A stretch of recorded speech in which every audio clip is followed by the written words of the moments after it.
Hello everyone. आज कांग्रेस की नेता और कांग्रेस की जनरल सेक्रेटरी प्रियंका गांधी वाड्रा ने आज पार्लियामेंट में अपना स्पीच दिया। मैं आपको बता दूं कि प्रियंका गांधी वाड्रा इस बार पहली बार चुनकर आई हैं, पहली बार इलेक्शन लड़ी थी, तो पहली बार में ही वह मेंबर ऑफ पार्लियामेंट बन गई हैं, यानी सांसद बन गई हैं। तो उन्होंने आज पार्लियामेंट में फर्स्ट टाइम यानी पहली मर्तबा अपनी स्पीच दी और उन्होंने अपनी स्पीच में जनता के जो मेन मुद्दे हैं उनको उठाया और सरकार द्वारा किए जा रहे गलत कामों को किस तरह से उजागर किया है वो आप इस वीडियो में देख सकते हैं। उन्होंने सरकार के द्वारा किए जा रहे गलत कामों को बहुत अच्छी तरीके से पेश किया और जनता के जो मेन मुद्दे थे उनको भी उठाया। आइए मैं आपको दिखाता हूँ उनका दिया गया भाषण यानी स्पीच। श्रीमती प्रियंका गांधी वाड्रा।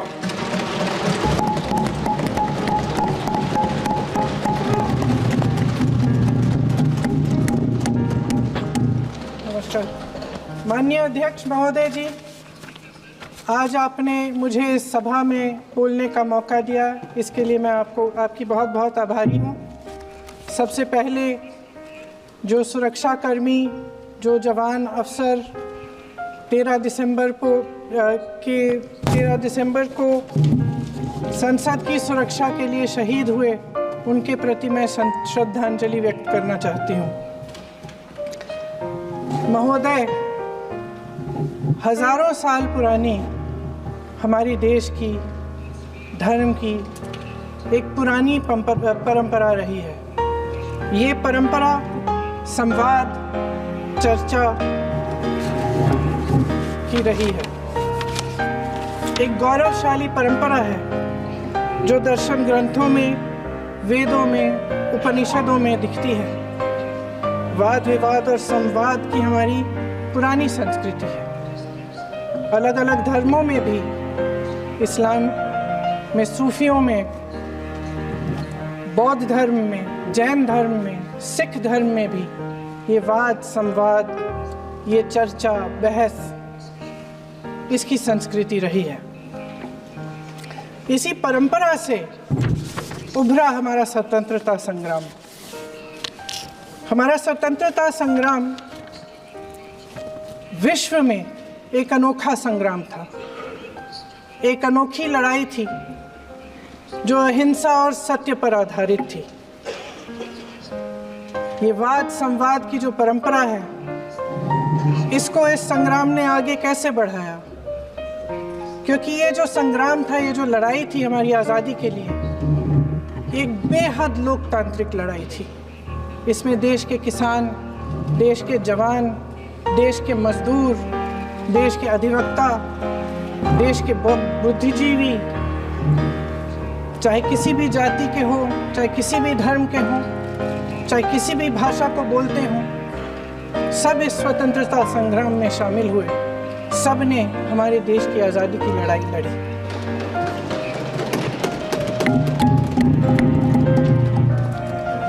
और उसी आज़ादी की लड़ाई से एक आवाज़ उभरी जो हमारी देश की आवाज़ थी।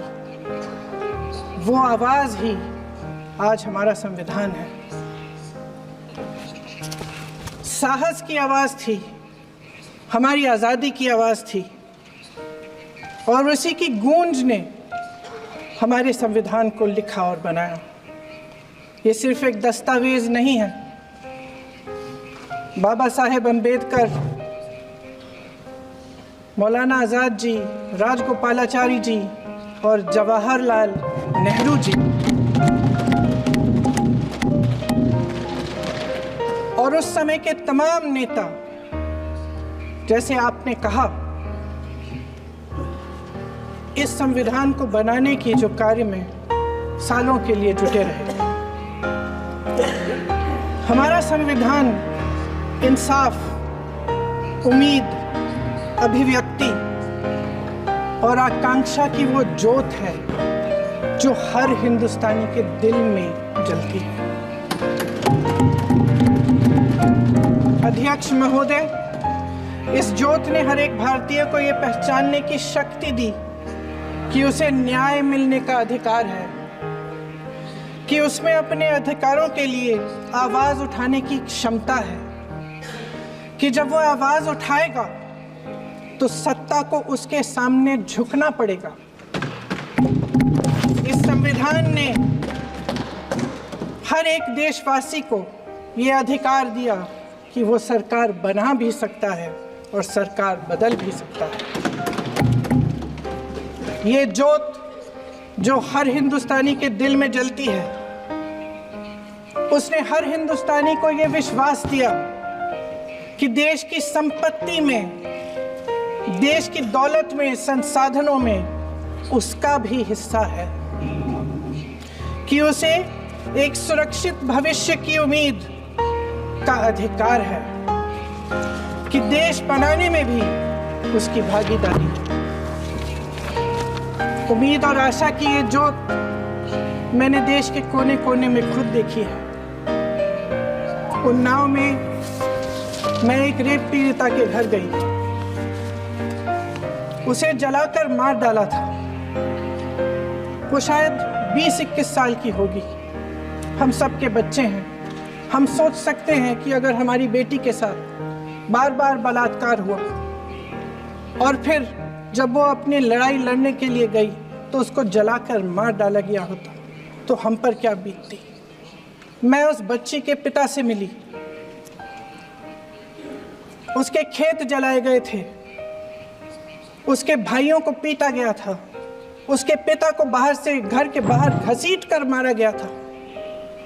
उस पिता ने मुझे बताया कि बेटी, मुझे न्याय चाहिए। मेरी बेटी अपने एफआईआर को दर्ज करने के लिए जब जिले में गई तो उसको मना किया गया। अगले जिले में जाना पड़ा उसे। वो रोज सुबह 6 बजे उठकर तैयार होकर अकेली अपने मुकदमे को लड़ने के लिए अगले जिले में ट्रेन से जाती थी। उसके पिता ने मुझे कहा कि मैंने उससे कहा, बेटी अकेले मत जाओ, छोड़ दो ये लड़ाई। लेकिन उसकी बेटी ने उसको जवाब दिया कि नहीं पिताजी, मैं अकेली जाऊंगी, मैं लड़ूंगी, ये मेरी लड़ाई है, मैं इसको लड़ूंगी। ये लड़ने की क्षमता, ये हिम्मत उस लड़की को और करोड़ों भारत की नारियों को हमारे संविधान ने दी। आगरा में मैं अरुण वाल्मीकि के घर गई। अरुण वाल्मीकि पुलिस स्टेशन में काम करता था, सफाई का काम करता था। आप सोच सकते हैं हमारी तरह उसका भी परिवार था। नई नई शादी हुई थी, 2-3 महीनों का बच्चा था। पुलिस स्टेशन में चोरी हो गई। चोरी का इल्जाम उस पर लगाया गया। उसके पूरे परिवार को उठाकर पुलिस स्टेशन में ले गए। आप हंस रहे हैं, लेकिन ये गंभीर बात है। और क्या करेंगे? शर्म करो। शर्म। अरुण वाल्मीकि को पीट पीट के मार डाला। उसकी बीवी को पीटा, उसके पिता के नाखून निकाले, उसके पूरे परिवार को पीटा गया। जब मैं उस जवान महिला से मिलने गई जो अभी अभी विधवा हुई थी, तो उसने मुझे कहा कि दीदी, हमें सिर्फ एक चीज चाहिए, हमें न्याय चाहिए और हम इस न्याय के लिए लड़ते रहेंगे, चाहे कुछ भी हो जाए। ये हिम्मत उस महिला को हमारे संविधान ने दी।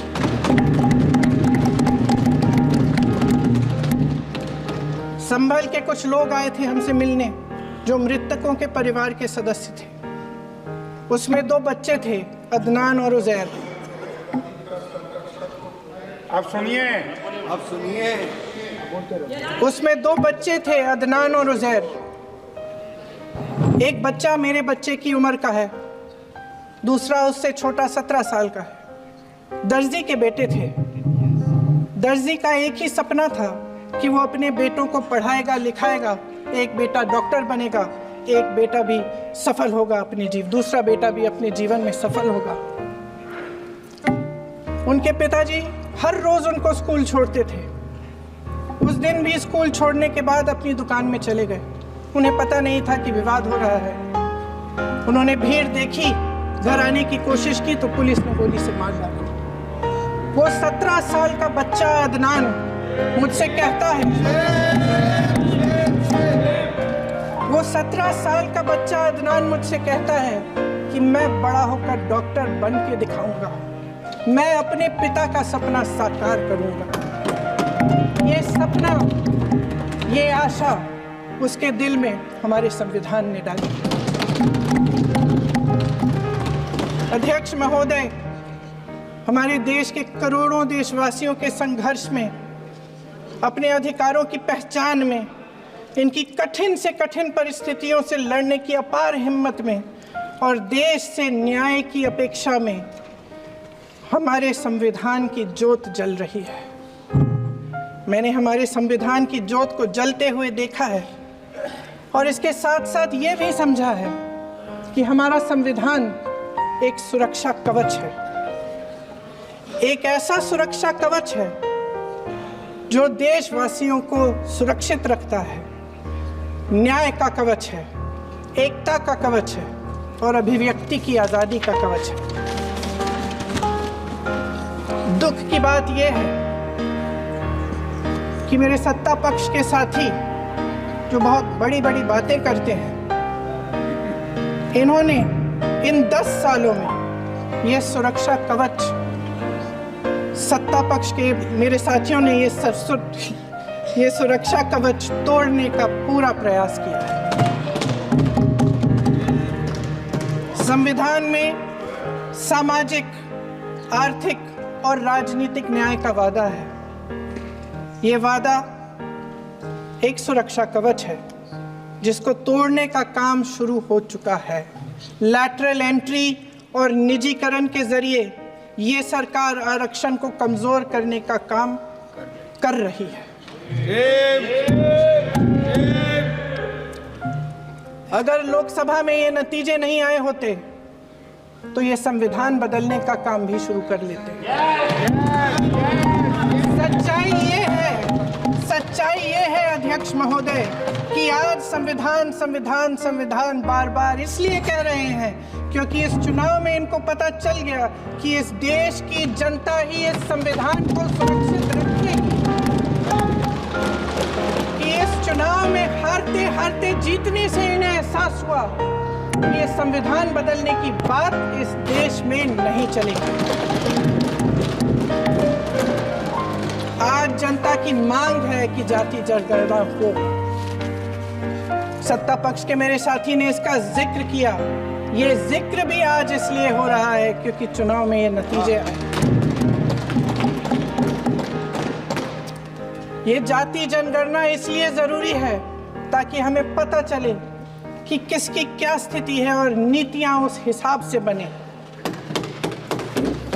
इनकी गंभीरता का प्रमाण ये है कि जब चुनाव में पूरे विपक्ष ने जोरदार आवाज उठाई कि ये जाति जनगणना होनी चाहिए, तो इनका जवाब देखिए।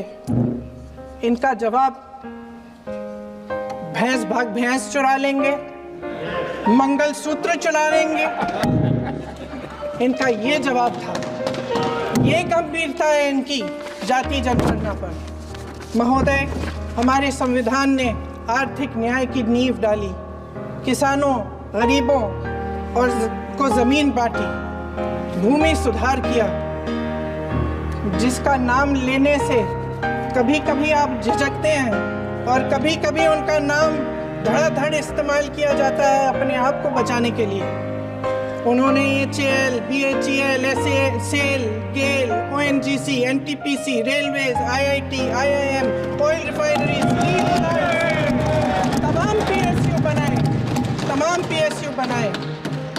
अध्यक्ष महोदय, उनका नाम पुस्तकों से मिटाया जा सकता है, उनका नाम भाषणों से मिटाया जा सकता है, लेकिन जो उनकी भूमिका रही इस देश की आज़ादी के लिए और इस देश के निर्माण के लिए, वो इस देश में से कभी मिटाया नहीं जा सकता।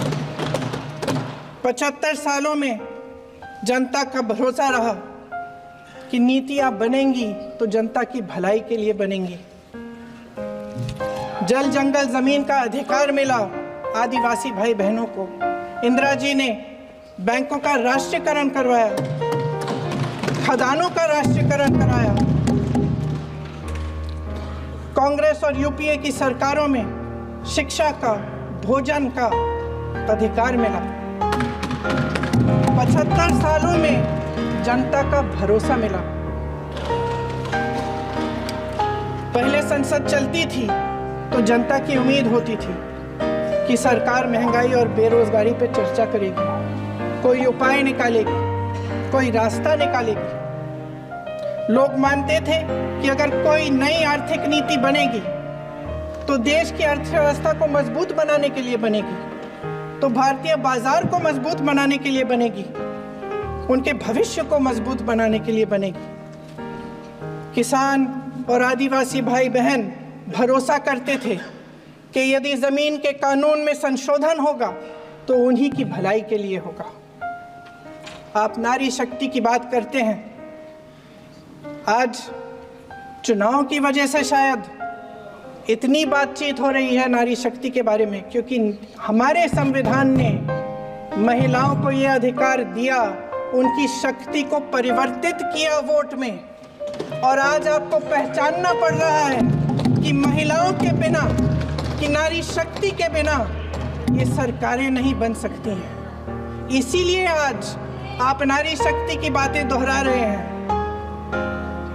जो आप नारी शक्ति का अधिनियम लाए हैं उसको लागू क्यों नहीं करते? वो 10 साल बाद लागू क्यों होगा? क्या आज की नारी 10 साल इंतजार करेगी उसके लागू करने के लिए? क्या बात है, क्या बात है।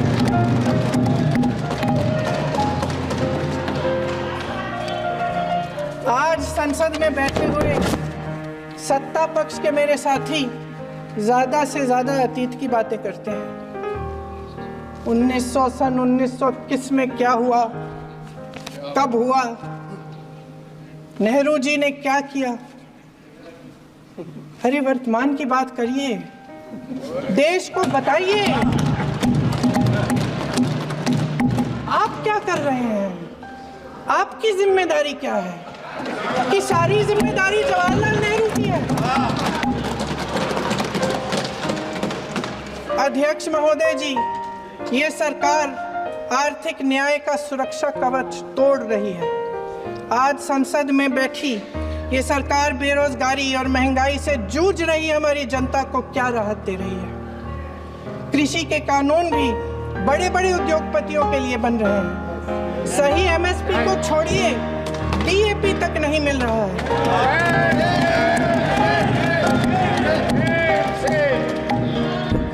वायनाड से लेकर ललितपुर तक इस देश का किसान रो रहा है। आपदा आती है तो उसको कोई राहत नहीं मिलती। भगवान भरोसे है आज इस देश का किसान, उसको छोड़ दिया गया। आज हिमाचल में देखिए, जितने भी कानून बने हैं वो सब बड़े बड़े उद्योगपतियों के लिए बन रहे हैं। हिमाचल में जो सेब उगता था उसके जो छोटे छोटे किसान हैं वह रो रहे हैं, क्योंकि एक व्यक्ति के लिए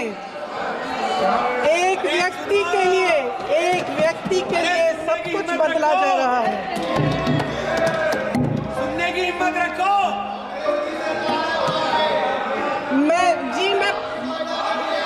अध्यक्ष महोदय जी,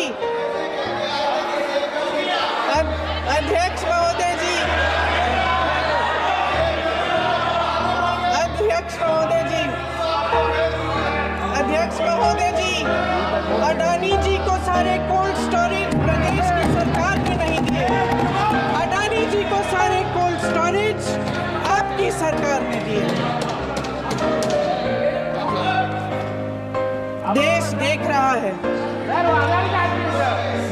देख रहा है कि एक व्यक्ति को बचाने के लिए 142 करोड़ देश की जनता को नकारा जा रहा है। सारे बिजनेस, सारे संसाधन, सारी दौलत, सारे मौके एक ही व्यक्ति को सौंपे जा रहे हैं। सारे बंदरगाह, एयरपोर्ट्स, सड़कें, रेलवे का काम, कारखाने, खदानें, सरकारी कंपनियां सिर्फ एक व्यक्ति को दी जाएगी। जनता के मन में हमेशा ये विश्वास होता था कि अगर कुछ नहीं है तो संविधान हमारी सुरक्षा करेगा, मगर आज आम लोगों के बीच ये धारणा बनती चली जा रही है कि सरकार सिर्फ अडानी जी के मुनाफे के लिए चल रही है। देश में बहुत तेजी से गैर बराबरी बढ़ रही है। जो गरीब है वो और गरीब हो रहा है, जो अमीर है वो और अमीर हो रहा है। इस सरकार ने आर्थिक न्याय की भी सुरक्षा कवच तोड़ दिया है। राजनीतिक न्याय की जब बात होती है, मेरे सत्ता पक्ष के साथी आज खड़े हुए और तमाम गिनती करने लग गए कि ऐसा हुआ वैसा हुआ, 1975 में जो हुआ। तो सीख लीजिए ना, आप भी सीख लीजिए, आप भी अपनी गलतियों के लिए माफी मांग लीजिए। आप भी बैलेट पे चुनाव कर लीजिए, आप भी बैलेट पे चुनाव कर लीजिए। दूध का दूध, पानी का पानी हो जाएगा। आप राजनीतिक न्याय की बात करते हैं, सरकारों को पैसों के बल पर गिरा देते हैं।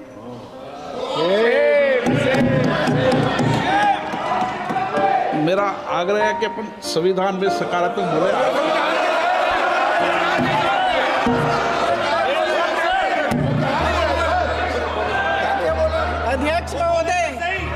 अध्यक्ष महोदय, सत्ता पक्ष के हमारे साथी ने एक उदाहरण दिया उत्तर प्रदेश की सरकार का, तो मैं भी एक उदाहरण दे देती हूँ महाराष्ट्र की सरकार का।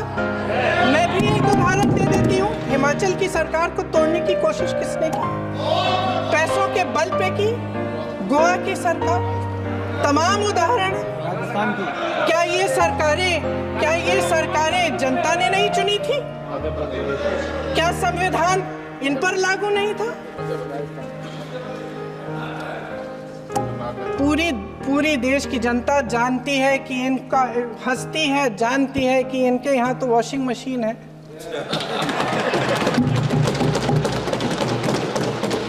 तो यहाँ से वहां जाता है वो धुल जाता है।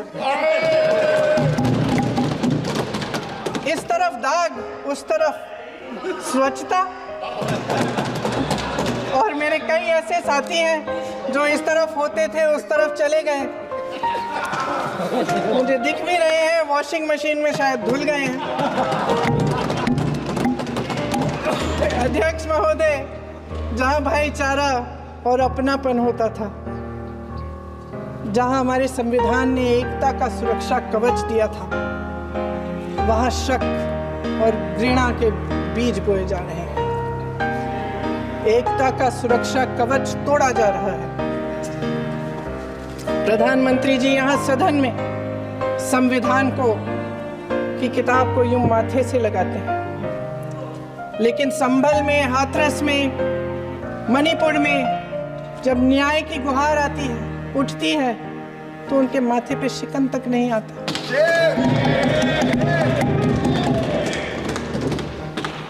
शायद समझ नहीं पाए हैं कि भारत का संविधान संघ का विधान नहीं है।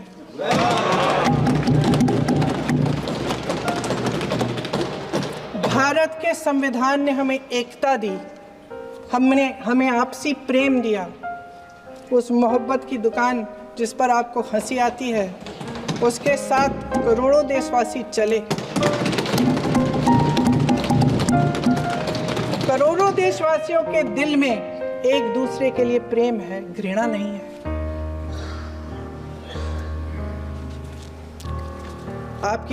इनकी जो विभाजनकारी नीतियां हैं, उसका नतीजा हम रोज देखते हैं। राजनीतिक फायदे के लिए संविधान को छोड़िए, देश की एकता को भी ये रख नहीं सकते, इसकी सुरक्षा नहीं कर सकते। हमने संभल में देखा, मणिपुर में देखा। दरअसल इनका कहना है कि अलग अलग इस देश के अलग अलग हिस्से हैं, लेकिन हमारा संविधान कहता है कि ये देश एक है और ये देश एक रहेगा। जहां खुला विवाद होता था, अभिव्यक्ति का सुरक्षा कवच होता था, इन्होंने भय का माहौल पैदा किया है। सत्ता पक्ष के मेरे साथी अक्सर 75 सालों की बात करते हैं, लेकिन इन 75 सालों में ये उम्मीद, आशा, ये अभिव्यक्ति की ज्योति कभी थमी नहीं, कभी बुझी नहीं। इस देश की जनता ने खुलकर आलोचना की, निडर होकर धरने किए, प्रदर्शन किए। जब जब जनता नाराज हुई, तब तब सत्ता को ललकारा, उसे चेतावनी दी, बड़े से बड़े नेताओं को कटघरे में खड़ा किया, उनसे जवाब मांगा, न्याय मांगा। इस देश के छोटे छोटे से नुक्कड़ की दुकानों में, चाय की दुकानों में, इस देश के घरों में, गलियों में, मोहल्लों में, अखबारों में, प्रकाशन घरों में, न्यायपालिकाओं में चर्चा कभी बंद नहीं हुई। लेकिन आज ये माहौल नहीं है। आज जनता को सच बोलने से डराया जाता है, धमकाया जाता है। पत्रकार हो या विपक्ष का नेता हो या किसी यूनिवर्सिटी का प्रोफेसर हो, छात्र संघ हो या कर्मचारियों का संगठन हो, सबका मुंह बंद कराया जाता है। किसी पे ईडी, किसी पे सीबीआई, किसी पे इनकम टैक्स, फर्जी मुकदमे लगवाए जाते हैं, जेल में डाल दिया जाता है। विपक्षी नेताओं को जेल में डाल दिया जाता है, उनको सताया जाता है। किसी को नहीं छोड़ा इस सरकार ने। देशद्रोही कह के उत्तर प्रदेश में मुझे याद है कुछ अध्यापिकाएं प्रदर्शन कर रही थी, उन पर मुकदमा डाल दिया देशद्रोही का, उन्हें देशद्रोही कह दिया। इन्होंने देश का पूरा माहौल भय से भर दिया है। इनकी मीडिया की मशीन झूठ फैलाती है, तरह तरह के आरोप लगाती है, और शायद वह भी भय में ही है। महोदय, मैं इस सदन को याद दिलाना चाहती हूँ कि ऐसा डर का माहौल देश में अंग्रेजों के राज में था। जब इस तरफ बैठे हुए गांधी की विचारधारा वाले लोग आजादी की लड़ाई लड़ रहे थे और उस तरफ वाली विचारधारा वाले लोग भय में रहकर अंग्रेजों के साथ साठ-गांठ कर रहे थे। लेकिन अध्यक्ष महोदय, भय का भी अपना स्वभाव होता है। भय फैलाने वाले हमेशा भय का खुद शिकार बन जाते हैं। ये प्रकृति का नियम है। आज इनकी भी यही हालत हो गई है। भय फैलाने के इतने आदी हो गए हैं कि खुद भय में रहने वाले हैं।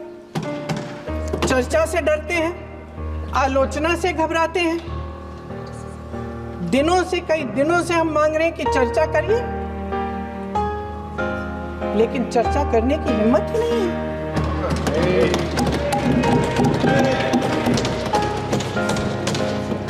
एक कहानी होती थी अध्यक्ष महोदय, शायद बचपन में आपने भी सुनी होगी।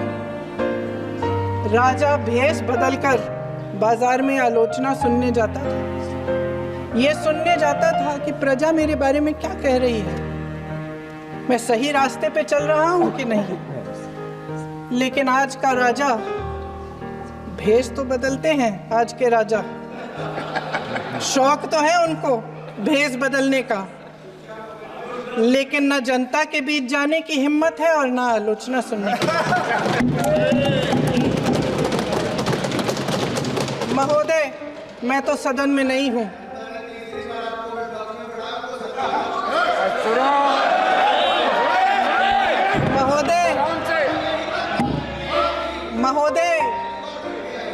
महोदय, जनता में बहुत विवेक है, ये सही है।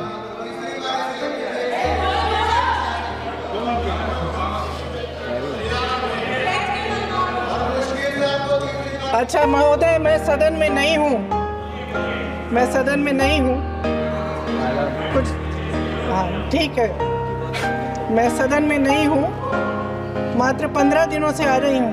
लेकिन मुझे ताज्जुब होता है कि इन 15 दिनों में इतनी बड़े बड़े इश्यूज हैं, इतनी बड़ी बड़ी बातें हैं, प्रधानमंत्री जी मात्र एक दिन के लिए शायद 10 मिनट के लिए दिखे हैं सब।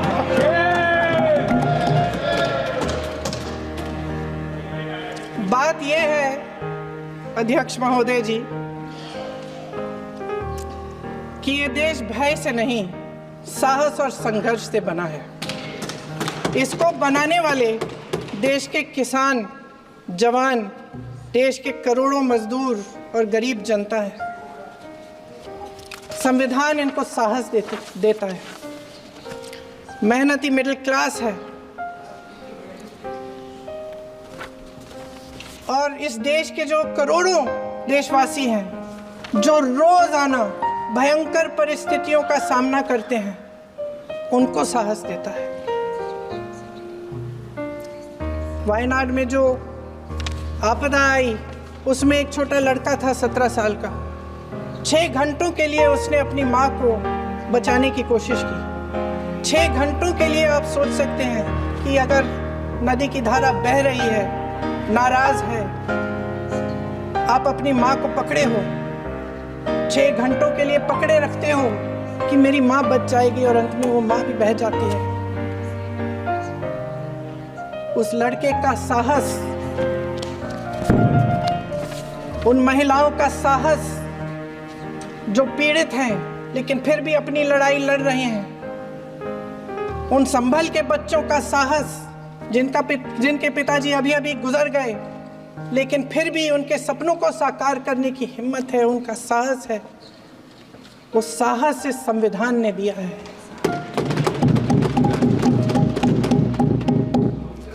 वो आत्मविश्वास से संविधान ने दिया है। ये देश भय से नहीं चल सकता, ये देश साहस से ही चलेगा। भय की भी सीमा होती है और जब वो सीमा पार हो जाती है, जब किसी को इतना दबाया जाता है कि उसको लगने लगता है कि अब मेरे पास खोने के लिए कुछ नहीं है, तब उसमें एक ऐसी शक्ति पैदा होती है जिसके सामने कोई कायर खड़ा नहीं हो सकता। ये देश कायरों के हाथों में ज्यादा देर तक कभी नहीं रहा है। ये देश उठेगा, ये देश लड़ेगा, सत्य मांगेगा, सत्यमेव जयते। जय हिंद।